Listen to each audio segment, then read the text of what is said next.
আগামী 30শে এপ্রিল পাথর প্রতিমায় আসবেন তৃণমূল কংগ্রেসের সর্বভারতীয় সাধারণ সম্পাদক অভিষেক বন্দ্যোপাধ্যায়। তার আগেই মথুরাপুর লোকসভা কেন্দ্রের সবকটি বিধানসভায় প্রস্তুতি সেরে রাখছেন তৃণমূল কংগ্রেস নেতৃত্বরা। এই প্রস্তুতির কাজ কতটা চলছে তা দেখতে কাকদ্বীপে বাইক চালিয়ে কর্মীদের সঙ্গে মিশে মিছিলে অংশ নিলেন তৃণমূল কংগ্রেসের সুন্দরবন সাংগঠনিক জেলার যুব সভাপতি বাপি হালদার। প্রত্যেক দিন যে প্রচারের অভিনবত্ব দেখাচ্ছেন, আজকেরও দেখলাম যে বাইক র্যালি করছেন একটা, কি বলবেন মূলত?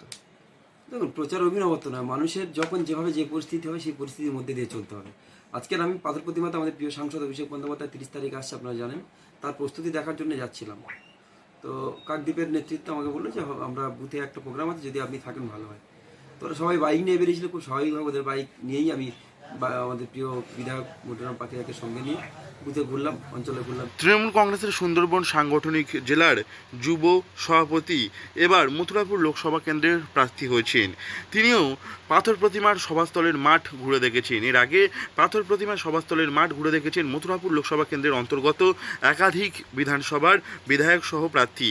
30 তারিখের সভা নিয়ে কোনো খামতি রাখতে চাইছে না তৃণমূল কংগ্রেস নেতৃত্বরা, আর সেজন্য কর্মীদের মনোবল চাঙ্গা করছেন বাপি হালদার। প্রতিদিন তাকে দেখা যাচ্ছে নিত্য নতুন ভূমিকায়।